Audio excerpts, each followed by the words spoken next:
کی کنسٹیچوئنسیز اور پنجاب کو افیکٹ کرے گا تو مجھے نہیں پتا, لیکن میرا خیال ہے بلاول بھٹو زرداری صاحب کے لاسٹ پولز کے لحاظ سے تو سنگل ڈیجٹ کی پاپولیرٹی کے نمبرز تھے ان میں سے کچھ علاقوں میں, تو اس کو وہ کتنا بھی افیکٹ کر لے گا. میرا خیال ہے درست فرما رہے ہیں کہ ان کی پاپولیرٹی کو کیا افیکٹ کرے گا, 4-5%, 10% سے پاپولیرٹی 11-12 ہو جائے گی یا 8-9 ہو جائے گی تو کیا فرق پڑے گا.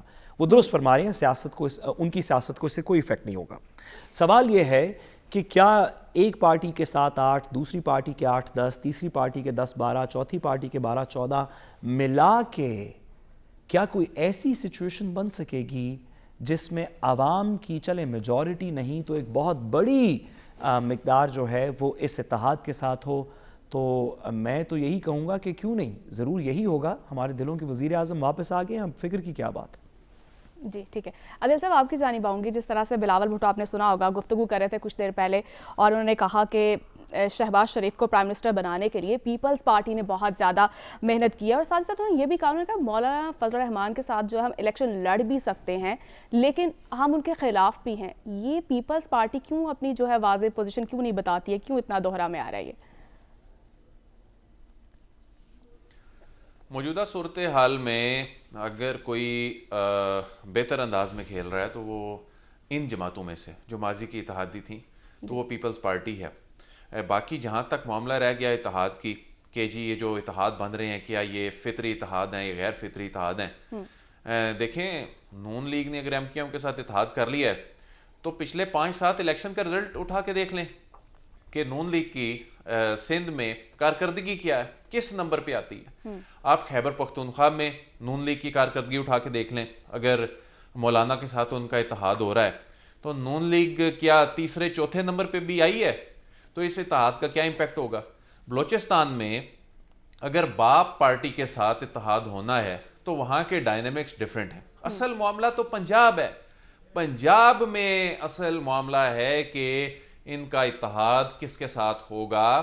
پنجاب میں جو اصل معاملہ ہے آئی پی پی کے ساتھ, ان کی بات نہیں بن رہی. آئی پی پی جو ہے وہ 30 سے 40 کے درمیان نشستوں پہ نظر جمائے بیٹھی ہے, جبکہ یہ 5 سے 6 سیٹوں پہ ٹرکھانا چاہتے ہیں. اور کسی جماعت کے پاس, یہ ساری جماعتوں کا حال آپ نے دیکھا نہیں تھا 17 جولائی کو کیا ہوا تھا, یہ تو سب اکٹھے تھے. یہ تو ایک دو جماعت کے ایک صوبے میں اتحاد کی بات ہو رہی ہے, یہ تو سب اکٹھے لاہور میں پنجاب میں ہونے والے جو الیکشن تھے 17 جولائی کو اس میں اترے تھے. اس کا کیا نتیجہ نکلا تھا؟ بنیادی بات یہ ہے کہ یہ اتحاد چاہے 20 جماعتیں کر لیں 100 جماعتیں کر لیں, بتانے کے لیے کیا ہے, منشور میں کیا ہے. الیکشن سر پہ آ گیا ہے, عوام کے پاس کیا لے کے جائیں گے. اب تو آپ وہ بات بھی نہیں کر سکتے جو آپ نے ایک بیانیہ بنانے کی کوشش کی, وہ احتساب کا, وہ 2017 والی بات جو ہے, آپ 2017 کی بات کرتے ہیں, وہ آپ کے جو بھائی کی حکومت تھی پی ڈی ایم حکومت جو اپریل 2022 میں بنی, وہ اور اس سے پہلے ایون تحریک انصاف کی حکومت, وہ حالات اتنے خراب انہوں نے کر دیے کہ 2017 والے اس وقت اتنے اچھے حالات نہیں تھے, لیکن ان سے کمپیئر کریں تو یہ کہتے ہیں جی دیکھیں وہ کتنے اچھے حالات تھے. تو یہ ان کے پاس تو منشور ہی نہیں, کسی جماعت کے پاس تو منشور ہی نظر نہیں آ رہا. ان کو تو جلدی تھی کہ الیکشن کی تاریخ کا اعلان کریں, الیکشن کی تاریخ کا اعلان ہو گیا. اب آپ بتائیں کہ ملک کو کیسے نکالنا ہے اس بحرانی کیفیت سے, معیشت کے حوالے سے کیا روڈ میپ ہے آپ کے پاس. تو اس صورت میں یہ اتحاد ساری جماعتیں مل جائیں, چاروں صوبوں میں مل جائیں, مجھے تو سمجھ نہیں آ رہی کہ یہ جو 5 کروڑ 5.5 کروڑ یہ یوتھ ووٹر ہے جو سوال کرتے ہیں, جو سوال اٹھاتے ہیں, جنہوں نے اپنی جب ہوش سنبھالا تو دیکھنا شروع کیا کہ یہ جماعتیں جن کے حوالے سے یہ سنتے آئے, ان کے بڑوں نے بتایا کہ ملک کی خرابی کے اصل جو ذمہ دار ہیں یہ ہیں, اب دوبارہ کیا یہ ان کو ووٹ دیں گے؟ شاید دے بھی دیں, لیکن اگر ان کو بتائیں تو صحیح کہ آپ کے پاس ہے کیا, ان کے جو گریونسز ہیں, ان کے کنسرنز ہیں, ان کو ایڈریس کرنے کے حوالے سے وہ آپ بتا نہیں رہے. سب کہہ رہے ہیں جی اتحاد ہو گیا, پتہ نہیں فلاں پرائم منسٹر بن جائے گا. مجھے تو سمجھ نہیں آ رہی کہ کیسے پرائم منسٹر بن جائیں گے. آخر بیلٹ ڈے پر فیصلہ عوام نے کرنا ہے, کوئی کتنی بھی لیول پلینگ فیلڈ خراب نہ کیوں نہ ہو جائے, الٹیمیٹلی جو کروڑوں ووٹر ہے وہ اپنا امپیکٹ کریٹ کرے گا.